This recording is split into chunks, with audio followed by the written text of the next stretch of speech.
Hi, Sam. Thank you for joining us. Hello, Hi. Sam. Oh, so thanks for having It's me. so good to see you. I was just saying earlier that I feel like we have a celebrity here because Robin and I have both been watching your vlog, But also, and it's amazing. But also because I told Sam this on the pre-call that like back in the day when I worked at MTV in the music and talent department, like when the Case Choice disc came across my desk, I was like obsessively playing it, and everyone in the department was like, "We got it. We got a sense of it. You like that? You like the disc?" So like, I've been a fan. That's nice to hear. years. Thanks. Thank you. Yeah, you're pretty amazing, Sam. Thank So you. we're going to start where we always start, which is the elevator pitch of you and your family. Jamie, are you timing, Jamie? Yeah, I can. Okay, Wait, let's see who can get it first. Let's see. You have it. I'm not going to even try. You see, we're so prepared, Sam. This is pretty much us, Sam. So this isn't just quarantine us. This is just pretty much us. So we don't get better than this. Okay, 30 seconds. Here we go. All right. Can you see this, Sam? No. I cannot, but if you just show me like 30 seconds are up, I'll know. I'm going to go like this when you have like 5 seconds. Perfect. All right, here we go. On your mark, get set, go. I'm Sam Bettens. I'm a transgender man. I have 4 kids, 2 stepkids, 2 adopted. My wife is fantastic. She means everything to me.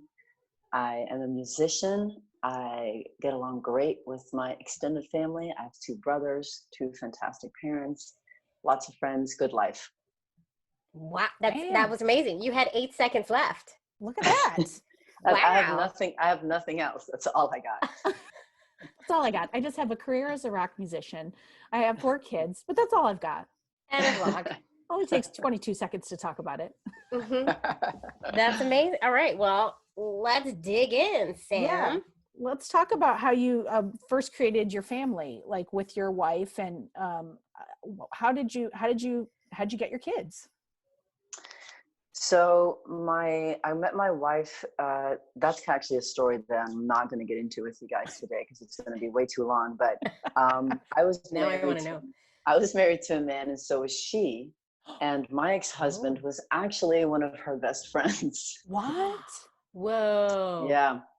So we met just as friends, and then and then one thing led to another.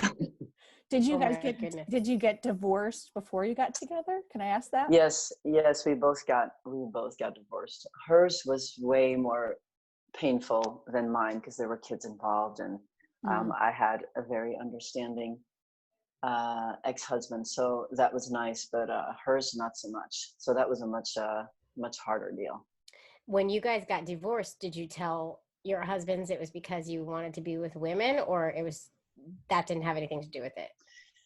Yeah, so I told my ex-husband that whether I was going to end up with her or not, because her divorce was more complicated, and she actually wasn't sure in the beginning because kids, it was all very sad and complicated.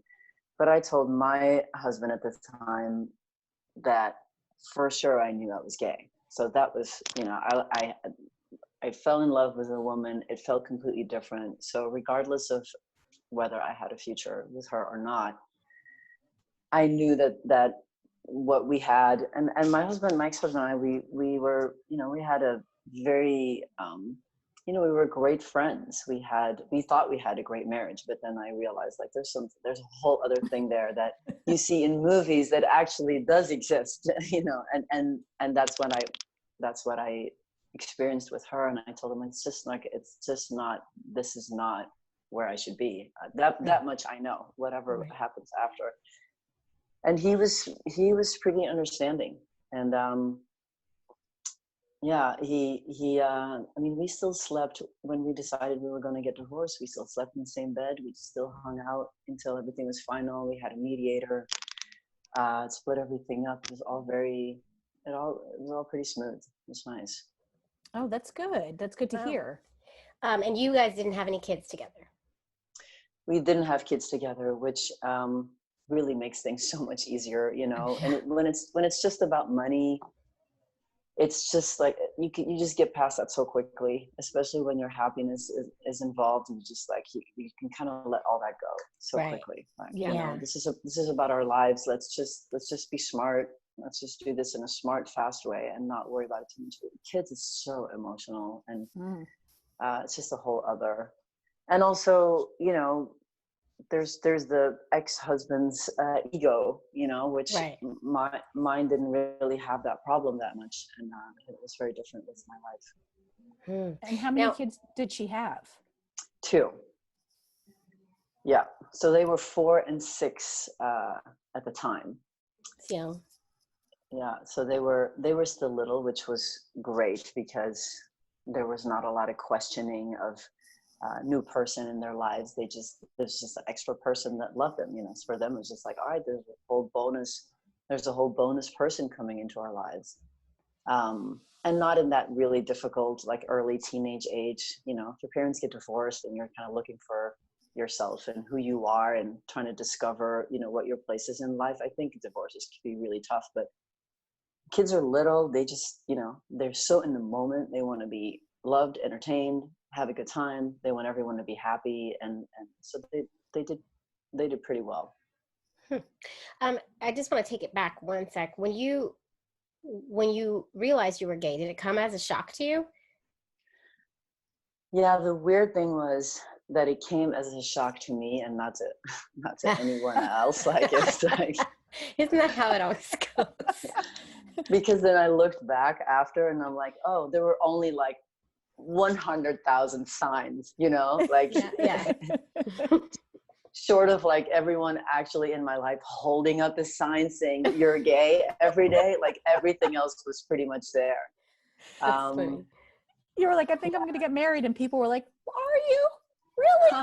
To a guy, you say. Interesting. I mean, sure, we'll come to the wedding, but really? I look back at all the signs, and of course I have it now too with transitioning to male. It's kind of the same thing, like, oh my gosh, there were so many signs. And with the trans thing, it's different because that's really a new concept that I didn't even know when I was a teenager. I hadn't even heard of that. So that's kind of understandable. But the gay thing, the falling for women, obviously wanting to be with a woman, that whole thing is just like, it still baffles me today that it took me to 28 to realize that was where I needed to be. Yeah. 28 years old you were? I was 28 years old, and I got married really young for 7 years. And I had some quick relationships, like very intense friendships, and there was definitely some physical stuff involved when I was a teenager, and I always attributed it to, oh, that's what girls do, you know. Just practicing. Just girls being girls. Just girls being girls. And then I look back and it's like, no, that's not girls being girls. That's girls having sex. Yeah.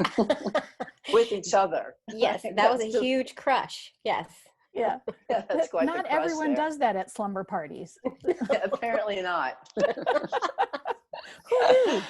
Oh, so did it come as a shock to your wife that she was gay? She kind of had a similar teenage experiences from me. So a couple of boyfriends, but then also a couple of girlfriends, kind of, maybe not. Friends with benefits. Yes, and so it's kind of the same thing to where I don't think I had the language, to be honest with you. I knew one lesbian, and it was Martina Navratilova, and I thought she was awesome. Yeah, and, obviously. And she was so, people talked so harshly about her. That's what I really remember. I remember we're a tennis family. My parents were tennis players, and so we would be watching these beautiful matches, and between her and Chris Evert, and they would talk so harshly about her, you know, how she was like so masculine and unattractive, and her jaw that was so straight and looked like a man's face. And I didn't really think about it at the time, but it must have really done something to me, because why would I remember that, that them talking about her in that way. And I used to defend her because she was such a great tennis player. I was like, why aren't we talking about her, that she volleys all the time and she's got a great, so like, why aren't we talking about that? So for some reason I really felt like I had to defend her. And so lesbian was Martina Navratilova, period. So that was not like there were no other people, there were no examples. It wasn't an everyday conversation. Even when I was in high school, kissing my friends and kind of messing around a little bit, we didn't talk about it as lesbian. We didn't use that word. No. And you grew up in Belgium, is that right? Yeah, I grew up in Belgium. Do you think it was like culturally like less open there than here? I mean, not that it was open here then, but do you think that played into it in any way? I don't know if Belgium had anything to do with it, because in general, Belgium is like, gay marriage was legal long before it was legal here in the States. So Belgium's pretty progressive when it comes to things like that. But I do know, and I hate throwing my mom under the bus, but she was so happy every time I did anything remotely feminine, or every time I had a boyfriend. So she must have deep down been really worried that maybe I was a lesbian. And so everything that happened that was kind of more normal in her mind, it was like a celebration. And when a boyfriend broke up with me, I'm talking like when I was 15 and it was like a 3-month, relationship, she would lose like 10 pounds. It's like, like I'd be over it like 24 hours later. And my mom had like a 1-month grieving period. It's just like, so at the time I didn't really realize how weird that was, but now I'm like, all right, so there was definitely I had 2 older brothers and there was pressure for me to be the girl. And I wasn't allowed to play soccer on a team. I was allowed to play in the backyard and in school, but I wasn't allowed to be on a team. So there was like definitely, and in my parents' defense, girls soccer in Belgium was not a thing like it is here. It was like, it was very, very rare. And it was kind of like had a little bit of a low class vibe, but still it was all I wanted to do. Yeah. And I wasn't allowed to do it. So there were definitely messages being sent that I was expected to be a girl and fitting in. And as much as I always thought of myself as being such an individual and my own personality, and I make my own decisions and I'm strong, I must have also been such a pleaser at the same time. That's what I think now, looking back. Like I was really thinking I was kind of like breaking barriers in some way, and then at the same time I was really, really still trying to fit in as well. Yeah, that runs deep. It's also the cultural significance. Like you bring up the Martina story. Like I remember all of the announcers, all of the fans, everyone was rooting against Martina all the time. And so there's that subtle undercurrent too. It's not just coming from your family, it's coming from socially, that like that's the person you don't want to be. Do you know what I mean? Yeah, that's so weird. Yeah, that's so weird, right? That people were uncomfortable with her. Yeah, her sexuality overpowered everything else about her. And at that time, it wasn't the way people weren't training the way they do now. Like, like they weren't as muscular. And so it was like, there was this masculinity to her that people were very uncomfortable with. Yeah. And I so hope, and I know it's changing, but there's still so much work to be done. And I think that's one of the most exciting things about this new generation of young kids that don't care about gender that much anymore. And don't care about fitting in that much. Like we look at Serena Williams now, and her power is celebrated. She's so strong, and if she had played tennis in that era, I don't even know what people would have been saying about her. Oh, they wouldn't even have let her on the court. I know. It's so I like that idea where it's definitely changing. People are celebrating individuality, and women that look different, are a little different, present differently. So much has changed, and again, so much work to be done. But compared to when I was growing up, it's amazing how much has changed. Yeah. It's like a rainbow. I want to cry. It's like a rainbow Well, in this well, quarantine time. Jamie's feeling a little emotional lately. You spent too much time alone. Yeah. Well, I got 2 young kids. So Okay. When So did you not enough time alone, basically. yeah. I want to, yeah, go ahead. I was just going to say, when did you become a step parent? Like, when did that little family become solidified? So as soon as I got divorced, I moved, I was in Santa Cruz, I moved to Atlanta. I wanted to be close enough to my wife to where I could see her if I wanted to, but not so close to where I was in her face. So I was about 4 hours away from where she lived. And when her divorce was final, which was about a year after mine, so she took a lot more time to think about her life and what she wanted, and she wanted to be sure. And with kids, again, it's so much more complicated and it's a bigger decision. So when she got divorced, we had a commitment ceremony, because marriage wasn't legal, but we had like a little thing with just 2 or 3 friends, the backyard of a friend, and we dressed up and in dresses. Both of us. Still doing that gender thing. You will not be seeing those pictures. And and then the little kids were dressed up. It was super cute. And they got like a little treasure chest with like a promise from us. And it was all super cute. And that was the first day we wanted to make it official for the little kids. That the first day I spent the night, so there was so that it was real to them. It was like a real thing, like regardless of whether it was legal, we wanted it to make it, show them like, this is a new family that's starting now. And it was kind of like it was so new to me to have these 2 little kids in my life. There was like a purpose all of a sudden. And aside from being in love with my wife and so happy that I was with someone that I really wanted to spend time with all the time, I used to find myself, when I was married to my ex-husband, standing in the middle of the room in Santa Cruz. We lived 1 block from the beach. Santa Cruz is beautiful. And think about, and just stand in the room, like see myself from above. Like, there's so many things I could do with my day, but just paralyzed, like not knowing what my purpose was for the day, let alone the month or the year. Like just lost kind of. And that all just disappears with little kids, like you know exactly what you're supposed to do, because there's no time to be standing in the middle of the room, wondering what you're going to do with your day. Like I loved that sense of like, well, we didn't get anything done, but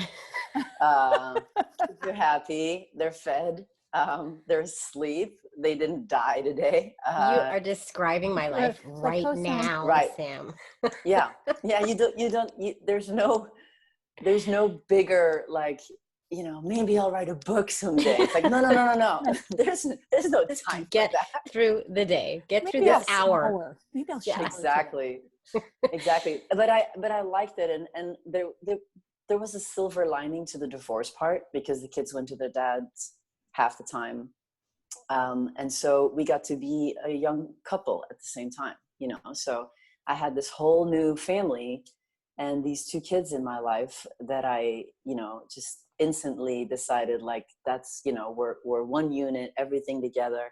But then at the same time, we would have this time, just the 2 of us without the kids. That was also fantastic and very honeymoon-like. And we could do whatever we want with our day, because whenever I'm home, I'm usually not working, so my wife wasn't working. So we would just kind of perfect hang out and be like a new couple. So it was kind of perfect in a weird way. Exactly. An argument for a divorce right there. I know. Yeah. My wife Mary and I # divorce rocks. We talk all the time about how we want to be divorced, but we stay together, but there's just an ex-husband that takes our kids Wednesdays to Fridays. But we stay together, but the ex-husband takes the kids. So we don't know how to make that happen. No, we just you got to get one of your gay friends to be the gay uncle that takes them. That's what we need. We need a gay uncle. That was a rude awakening with the second batch of kids. Like, oh shit, there's no ex-husband to like take them, and we can like go travel for a week or something. They're with us all the time. All on you now. All on Tell us about the second. Oh, go ahead, Jamie. Go ahead. I want to know,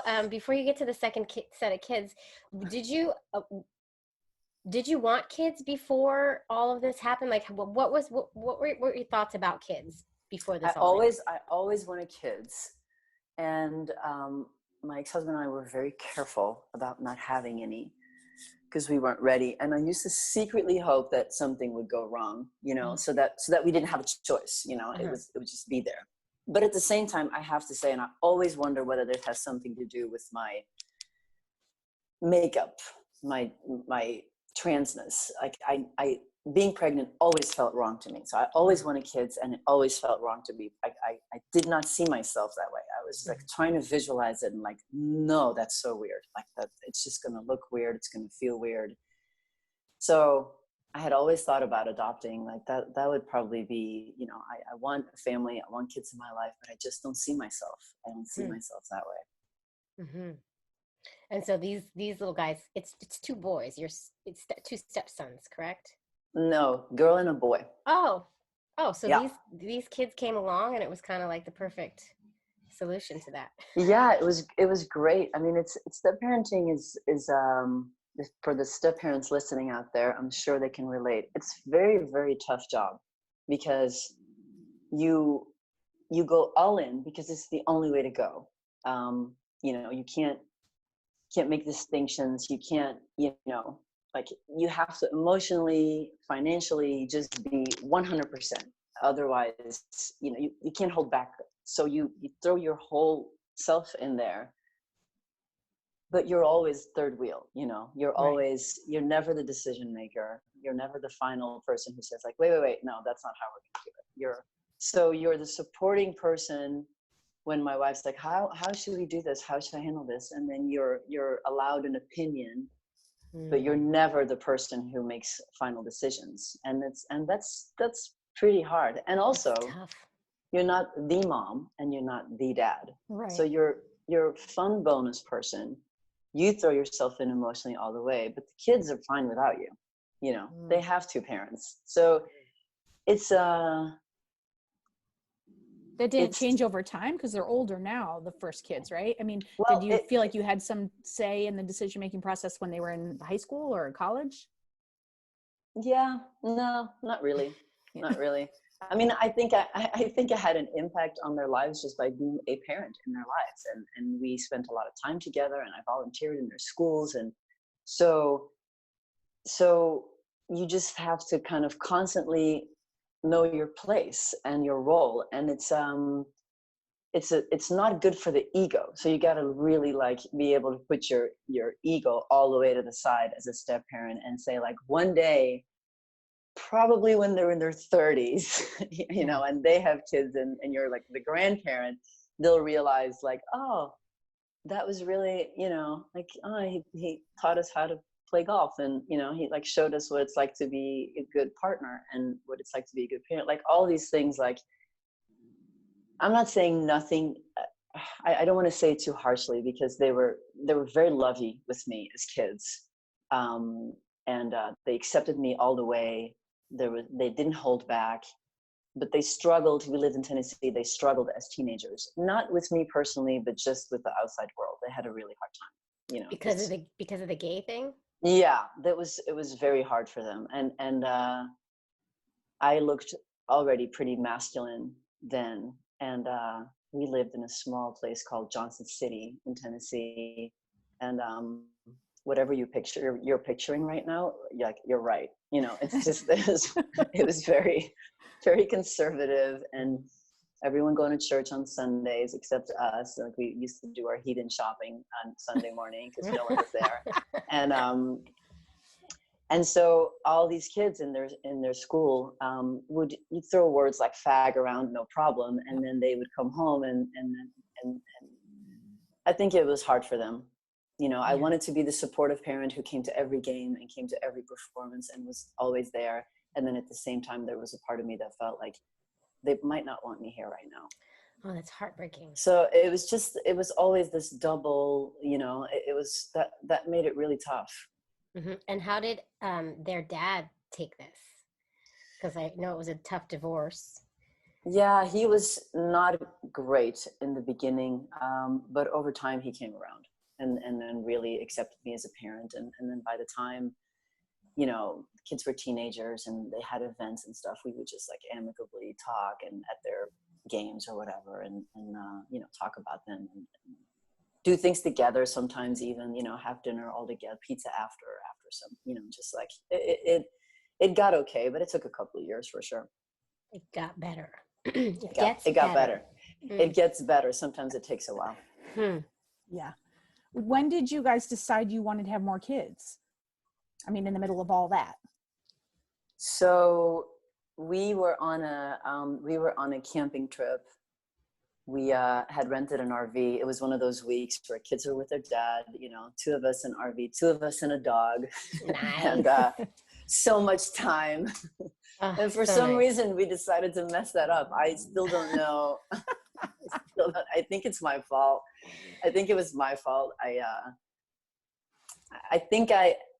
First of all, I loved having kids. I knew that much. I loved being family. I even though having kids can be so exhausting and hard, and you wish you could just give them to someone else for the day, or maybe even for the week, there's a joy, you know, that when it's just in little moments, everyone's sitting around the table and there's an inside joke that only the 4 of you know, and it's funny, and there's moments like that where like that you can't compare that to anything else. That kind of connection that you have with other people in your family, it's so special. So I knew I loved that, and there's probably a part of me that didn't want to be the third wheel and wanted to be full-time, all the way deciding person from day one. And watch a child, you know, grow from being a baby and just really being all the way a parent, not just this extra, not just the bonus person. Yeah. So I convinced my wife. She still blames me for it. At hard times, when they're hard, she calls them my kids. I do that too. Yeah. I call them my wife's kids too. Look what your daughter did. Look what your daughter just did. Right. Exactly. When did you start transitioning, and how did that affect the family, and what happened with that? So I'm actually celebrating my 1 year on testosterone this week. Congratulations. Thank you. So it was probably about a month or 2 months before that I made the decision that I was going to transition, and probably a year before that I started thinking about it. And after all this thinking I've done now and some therapy, I probably had been kind of transitioning in a way for a long time. Like I can kind of see, like look at pictures and see how I became more masculine over time. And then our big kids went to college and left the house, and we moved to California, and all of a sudden that whole burden of Tennessee and having stepkids being kind of embarrassed by your presence sometimes, that was all gone. And I think it just opened up, without me knowing it, I think it just like opened up this whole new the lid opened of this box, and once it opened and I let out these thoughts, there was no way of putting them back, and there was room all of a sudden to let all that happen. So one day I just told my wife, I think I have to call my friend, who the only transgender friend I had, who lives in St. Louis. I said, I think I have to call him today and talk about something, because I really I need to figure out what's going on. Wow. And how old were your kids? How old were the little ones? So they're 9 now. This was only a year ago. They were 8. Okay. Yeah. And did this come as a shock to your wife, or like you say, you've been kind of slowly getting there? Do you think that she was seeing it? Yeah. Were you sharing with her your thoughts? So I shared my thoughts with her literally on the day I had the thought myself. So the first day I actively thought, like, I wonder if I'm transgender. I shared it with her. That's brave. Yeah, I really didn't want it to become, because that was probably from the get-go my only real concern. My true fear is that she and I would not be okay. Right. So I felt like I had to be open about that right away, and not make this like this little side secret huge thing that was going on in my life. And I think she, I think part of her thought like, yeah, sure. We've seen this before, you know, now you had to join the fire department. And then she saw me coming out of an army recruiting office once. And now we have to have more kids, you know, like this is just your next, you know, like life's getting a little too comfortable. So, you know, let's mix it up a little bit. Let's do something else. Like there's probably a part of her that thought like, this is probably going to go away. Right. Here we go again. Yeah, here we go again. Let's explore this. I'm supportive. I'm going to be a good wife. And we're going to, you know, we're going to come full circle. And there's probably a part of her that thought that was all that was going on.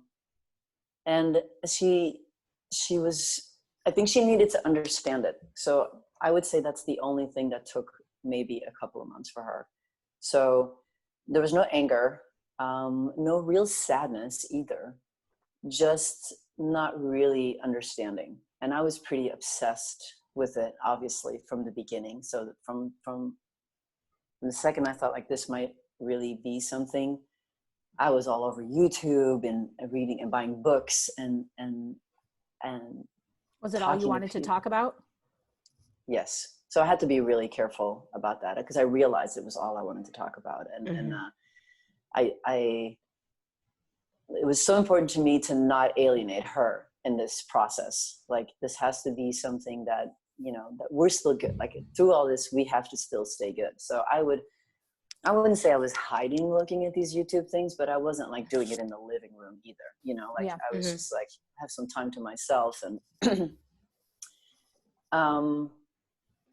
yeah. And she made a click at some point where she just saw it. She realized like this has been happening. This is actually not a new concept. We're naming it.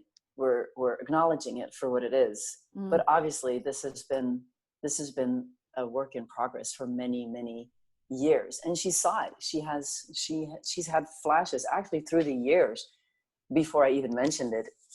She's had these flashes where my presence, she's not looking at me, but I'm like standing behind her or next to her somewhere, and she feels a male presence, and then she realizes it's me.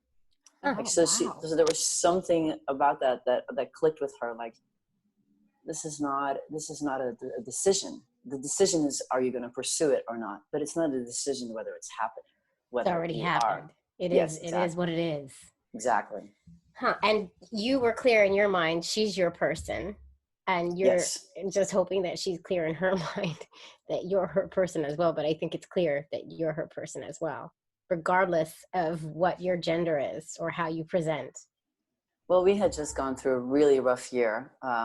My wife had breast cancer and she had a double mastectomy. She's totally fine. All the cancer is gone, but it was a rough time.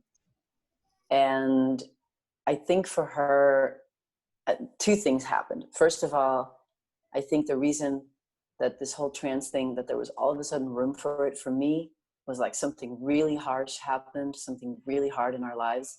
And it made me obviously think about mortality and what's important in life. And it was all about her for a year, you know, like that's all we focused on, is her getting better and this being over. And then there was room all of a sudden, you know, that was over. She was better. And then there was room. And so that happened for me. And then I think what happened for her is that, and she said it pretty literally, like, that's really, your gender is really not even in the top 10 of my concerns. Like, you know, this is not, we're not going to make this into an issue. It's not an issue. I don't think it's an issue. I'm not going to I'm not going to overthink it and turn it into one. It's just not, it's just not important enough. It's important to you, and I'm all the way there. But she was a little nervous maybe because, you know, she's attracted to me and she was wondering whether she still would be after I transitioned, and she considered herself a lesbian. And so that was weird, but not, she never worried about how other people would respond. She never really worried about her kids because she knew they'd be fine. So there wasn't a lot of worry. It was just like, yeah, this is happening. Let's do this. Let's be gung ho. Almost feels like you're just like repositioning how you think about something. does that make sense? Because it was like, you're all the same people. You always were this all along. You just came to terms with it. And it's like the labels don't mean anything except for, is what it feels like to me. Am I saying that right? Right. I had that feeling all the time, that it was the biggest thing happening in my life and the smallest at the same time. Right. So I would have these moments where it seemed huge, like, oh my gosh, I gotta tell my parents, and what, I'm changing my gender, what, people are gonna call me a different name. That's huge. It's like the biggest thing that anyone could ever decide. And then on the same day, I would feel like nothing is changing. Right. Literally, like nothing is changing. It's just about how we name things, how we see things. Like, this has always been there. It's so interesting. Yeah. Isn't it true that it's just all this crap we put on this stuff? It's all our own perceptions. Yeah. It's all a bunch of malarkey. But It's there's just also, ridiculous. to make the same parallel of the Martina conversation, there's another level that you're a public figure. You know, you're in a prominent band, and you're out there in front of people, and you didn't just have to like tell your mother, you had to tell like news media. And that's a significant thing. Yeah, that actually wasn't a negative for me at all. I actually kind of saw it as an asset right away. It's like, oh, this is easy. I don't have to tell all my friends. I'll just like announce it publicly, and then everyone will just know. And I was like, wow. I did tell my friends ahead of time. But yeah, that was never a deterrent for me. I actually pretty quickly saw it as a total bonus of being able to contribute. And even if I just reached, a couple of hundred people or a couple of thousand people with my vlogs, and with a message of like, hey, we're a trans family and everything's still fine. Nothing, the bomb didn't drop on our house. Like, everything's still good. I always knew that was going to be a good thing. I wasn't scared of that. Wasn't scared of that at all. Can I ask, when you started thinking about this, you said you watched a lot of YouTube videos, you did all your research. What were you watching on, like, was there a lot on YouTube to help you through it? Well, the problem is, like, the most trans guys that have their own vlogs are in their 20s, so the very, very warped sense of what was going to happen to me, like, after transitioning, because everything goes faster when you're younger. So the closer you still are to your adolescence, the testosterone has a bigger effect on your voice and your body. And that's interesting. I didn't know that. So I did learn that before I transitioned, that it's different for older transgender guys. But so there's a couple of guys I started following, and they were just very, very open. And that's what I loved about it so much. Like, they're just throwing it all out there. Also, that even though they're already on testosterone and they may or may not have had surgery, that they also still have doubts about certain things. And they were just so open, kind of like, I hate to say it, in a feminine way, openness, like a lot of guys can't be, talk about like what's hard about this, what's, some days I feel great in my body. Other days I feel like I can't leave the house, like just very, very open and honest. And it was so great to see that they had happy, functioning lives. And they were cute and handsome, and they looked happy, and it existed. It was a path. I didn't know that path existed, and so they really showed me, like, this is a possibility for me. This is something I never thought was possible, and all of a sudden it's like, oh, I can so relate. I can so relate to everything they're saying. So it was really helpful. It was very nice. And I feel like after listening to those guys and thinking so much about gender and where I fit in and all these like boxes that we tried to fit into, I feel like I may have gotten more open about things that have nothing to do with LGBT, like just like what kind of stuff? Like other issues, like other things that I maybe was too black and white about, political stuff. I'm definitely very left leaning, but then at the same time I realized, like, the left can be so annoying, like, and they also, NPR also skews things, a certain way. And why are they talking about this every morning, on my daily briefing? Like, I don't want to hear what Trump said in his press conference. It's barely news because he says something dumb every day. So so I just little things that maybe before I was still, I didn't have enough gray area. And I feel like I'm growing that way by seeing all the gray area in gender. I'm learning to see it in other things as well that have nothing to do with being gay or being trans. Interesting. It's just rounding you out more as a person. I hope. I mean, I think that's happening to all of us as we, get older. I definitely hope I'm not becoming more dense, and I hope I'm, I'm becoming more. I mean, they're more dense in a way that I'm more forgetful and just older. Tell me about it. But also more open-minded. I hope that yeah. Well, isn't that the goal? Isn't that the goal? And that's why, that's why we started our podcast. And I listened to your vlogs, and that's the reason why you started your vlog too, to put it out there and to share and to open it up to everybody and to open minds, really, and normalize this. And give a pathway for people. Like you said, you only had that one trans friend in like St. Louis or wherever, and you're like, I gotta call that one person I know that could help me. Like, imagine if all these people had, not just like millennial YouTubers to see and hear their stories. I mean, that's why we were like, we got to get Sam on this podcast. Yeah. I know it's so, to me, it's so attractive when people can just be honest.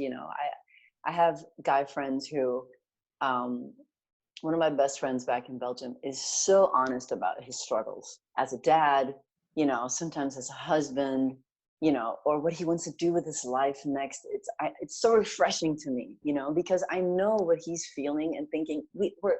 Everyone has at some point, and when you say it out loud and you can share it with a friend and you just throw it out there, it's not weakness, it's just, it's like, usually it feels better. You can have a laugh about it. You can, it's just, there's something about sharing and like feeling that connection with other people that just makes it lighter in a way. And I think people are really feeling that right now, by the way, with the virus and the isolation, like, wow, we got to find a way to connect, we got to find a way to connect to other people, because you miss that. Definitely. I am way more open to connecting right now than I think I've been in years, just because I'm realizing we need people right now. We need to connect. So I'm like answering the phone. I never answer the phone. If somebody calls me, I don't answer, but I'm answering the phone now. I'm picking up, and I'm actually reaching out to people on my own, which I didn't do much of. So yeah, a connection is so important. And I think that also, Sam, you and other trans individuals, you have the unique experience of having lived as the other gender. So you've lived as a woman, now you're transitioning to a man. And so you have, I don't want to say, this might sound terrible. You're blessed in a way, because both sides of this.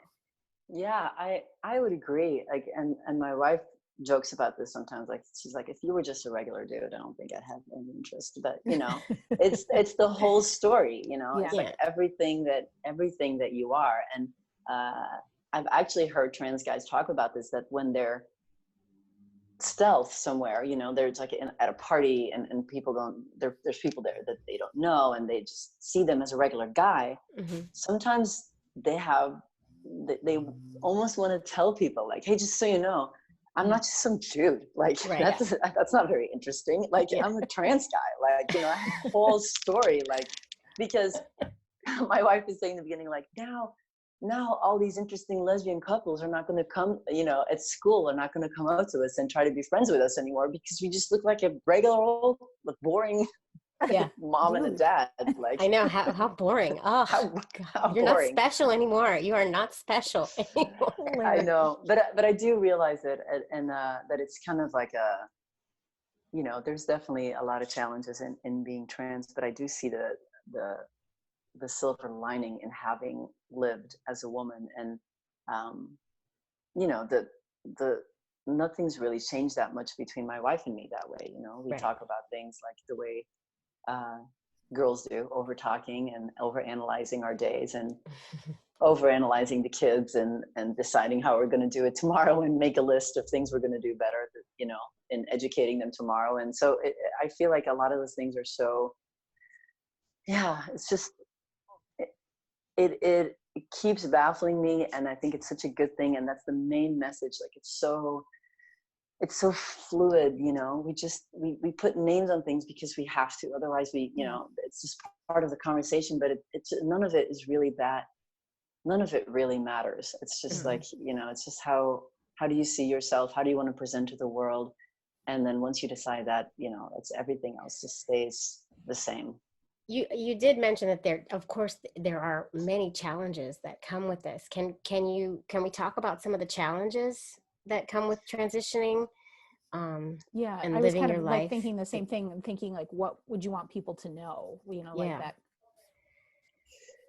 Well, first of all, I do want to like really point out that I think I'm in a very privileged position for already looking very masculine. And so my voice still sounds feminine, but I pass pretty much all the time. And it's not that hard for me. And it's important for me. It's not important to all transgender people, but it's important to me to pass. And for a lot of, especially transgender women, the hormones don't do the same as they do for transgender guys. And so passing for them is much harder, especially when they transition later in life, like me. And so I don't even want to put myself in the same category as those women, and how tough life must be for them just walking into a Starbucks and have people stare at you. And that kind of stuff doesn't happen to me. People just look at me and think nothing. They take you for what you are. They just take me for what I am. They think that some of them may think I'm a really masculine woman. Most of them just think I'm a dude, and then that's it. Like I'm not being stared at. So I think I'm very blessed that way, to be a transgender person who doesn't have a daily struggle of going out into the public and knowing you're going to be judged. So that doesn't happen to me. I have 2 or 3 YouTube trolls. I think it's always the same people actually who say mean things on the videos. I mean, it's a bummer. I don't like reading them, but that's really, when it comes from like the feedback, that's the only negativity I've experienced. That's good. Being trans. So the hard part is not letting it take over in my everyday life. There's a crying baby. That's my 2-year-old. It's mayhem outside that door. Sorry. And by the way, every time we do one of these, like the person will sign off, and then Jamie will go, "Oh my God, did you hear that? Did you hear the meltdown that was happening down there?" I'm like, "No, I didn't hear anything." And she's like, "It's awful. I have to go." And I'm like, "It's fine. Go ahead." There's always an epic meltdown that happens during recording. I mean, it's nonstop. That was pretty mild, what just happened, but. Yeah, so I have to make sure it doesn't, like, you know, it's been a year now since I've been on testosterone, and I think I've mellowed out, but it's hard not to be obsessed and not to, you know, you're 47 years old, you finally get to be who you are. And it's hard not to look in the mirror every day and look for little changes and wonder if your voice is changing. And so I didn't want it to take over. I still wanted to just be dad, you know, and go do dad things, not be a trans dad, you know, just do regular, like be present as a family member and not just have it all be about me. So I need to watch for that. I think I can also still tell that even today, the people who know me still really see me as a woman. I think they're all trying. I think everyone in my family, I think all my friends are trying. And I think they have a little pep talk before they see me, like he.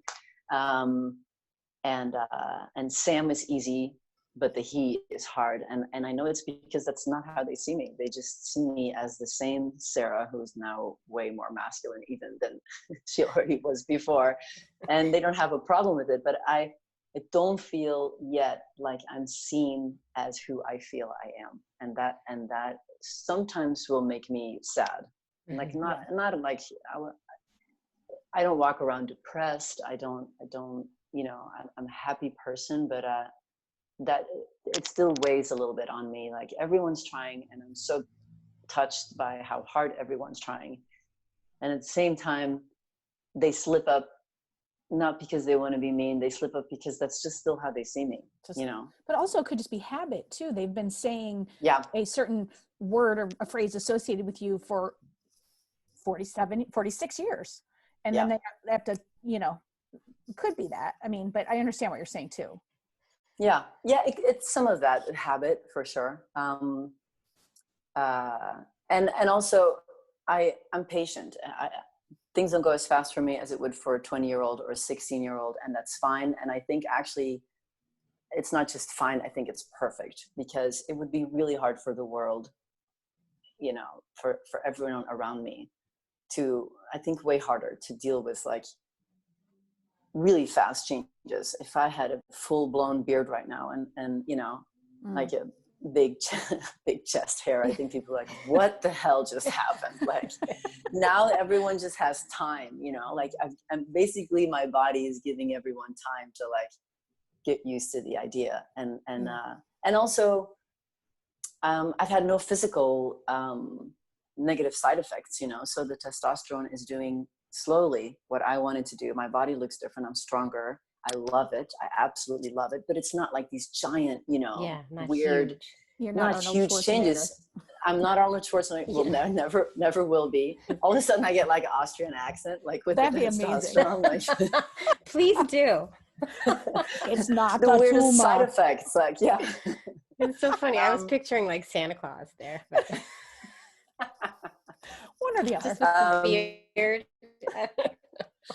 Yeah. So the fact that the changes haven't been so drastic also makes it that I haven't felt anything bad. The testosterone doesn't make me feel bad. I don't feel, you know, aggressive like some guys do feel more aggressive.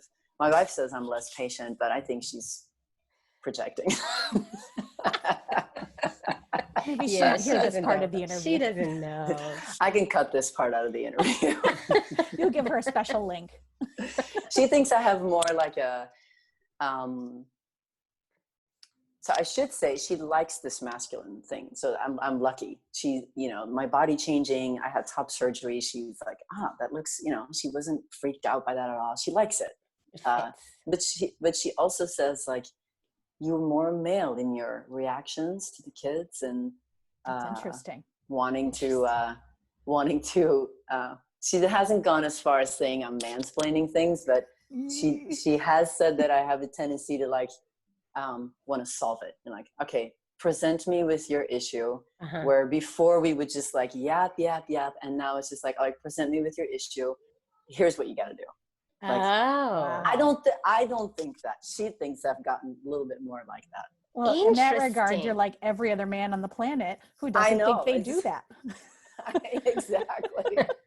I didn't mansplain you. What are you talking about? I don't know. I don't mansplain. I'm not manspreading on the subway. Yes, you are. Yeah, you are. Yes, you are. Yeah, you are. Close your legs. There's nowhere for me to sit.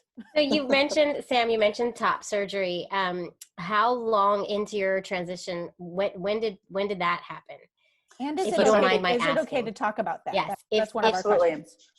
Absolutely. Top surgery was huge for me. Starting testosterone and top surgery, I pretty much from the first second I thought about whether I was trans or not, those two things were in my mind. Like, oh, if only I could not have breasts and just walk around with my shirt off, then life would be, you know. And turns out that's exactly what it is. It's fantastic. I walk around, like, I really put a shirt on for you guys to be polite, but I walk around shirtless all day. You can take it off. Your bras. Did you burn your bras? I did not burn my bras because my wife uses some of them, but I was already I was already in binders before that. I started testosterone in April and I had my surgery in September.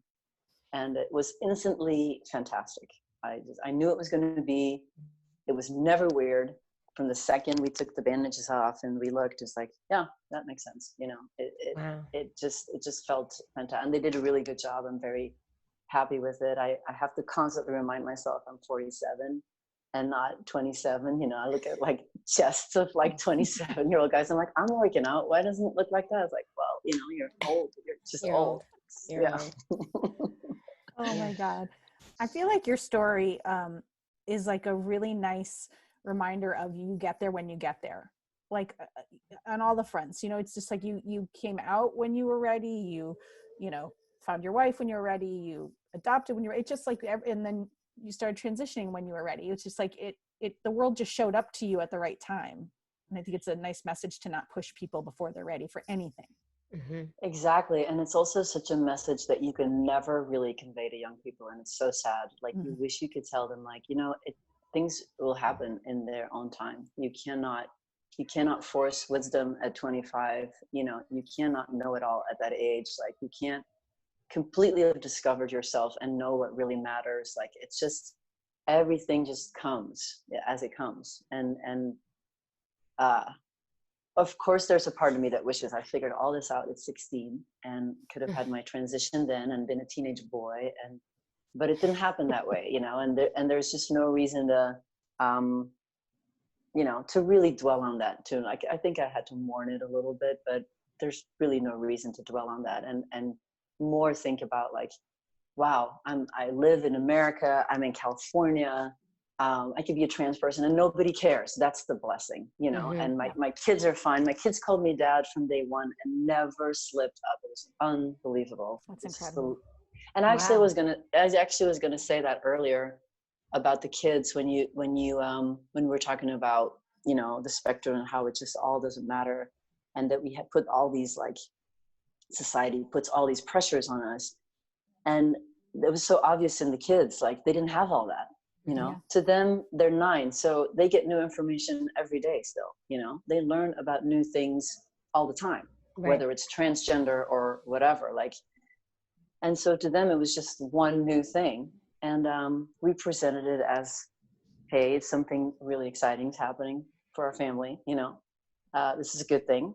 And they looked at me and they're like, yeah, that makes total sense. So you're dad now? Yeah, dad. It's like, oh yeah. Hey, dad, you want to go throw a ball? Like they were totally, they didn't have all this pressure. Like, what's society going to say? Like, what does that really mean? Like they just looked at me. It made sense to them. And they had, a couple of questions about private parts and surgeries and stuff like that. But then it's like, all right, if gender, if that's what it means, then I accept that. And there you go. Wow. And the 9-year-olds are better than us, always. Yeah, the kids are great. Kids are all right. The 9-year-olds, are they, are they boy, girl? Also boy, girl. Boy, girl. Yeah. Wow. Lucky. Yeah. 2 sets of each. They're so loud. Our kids are so, I had like very clear instructions for this podcast. Like, this is how long it's very probably dad-like, take. FYI. That was very dad-like. I had very clear instructions for this podcast. Yeah, but Robin, you say that too. You say stuff like that. Sure I do. I'm just bossy. That's because, there's that gender stereotype. Yeah, exactly. No, that's just a Robin stereotype. I'm just bossy. It is. She really is, Sam. She really is. Poor Jamie. You guys want to talk about it a little bit? Not right now. Okay. You don't have that much time, Sam. Oh my God. Well, thank you so much for sharing your story with us. I mean, it's just wonderful. Oh, it was great talking to you guys. My gym, my CrossFit gym is really trying hard during this quarantine to keep us all connected. And they have like little mindfulness challenges online and like daily workout things, ways we can connect and stuff. And today the mindful challenge was write down something you're thankful about your day today, something you're doing. And I really wrote down right before we talked, like, I'm thankful that I'm getting to talk to some smart, funny people from the LGBT community, just like a grown-up conversation, like as we're cooped up here with our 2 little kids, like, oh, this is going to be fun, just talk about things. And I was really looking forward to it and I really enjoyed it. Oh, us too. And I'm grateful that we got to talk to you, Sam. Know, for real. That's my grateful for the day. And at some point, we'll get your wife in the hot seat, because that'd be a fun one too, I think. Yeah, absolutely. She'll do it. Yeah. she's gonna have a different take on some things for sure. We did an episode with someone where we did the interview just with her, and then we brought her wife back and we played clips to see how the wife would react. And it was so the entire episode, Romaine was sweating. She was like, didn't know what clips we were gonna play. And we had That's amazing. We had a blast with That's that. funny. That was fun. So maybe we'll do something like that. Oh, all right. Thank you so much. Yeah, thank you. And stay well, stay healthy, and stay sane in your house with your kids. Yeah, you too. I'll try. All right. Thanks. Okay,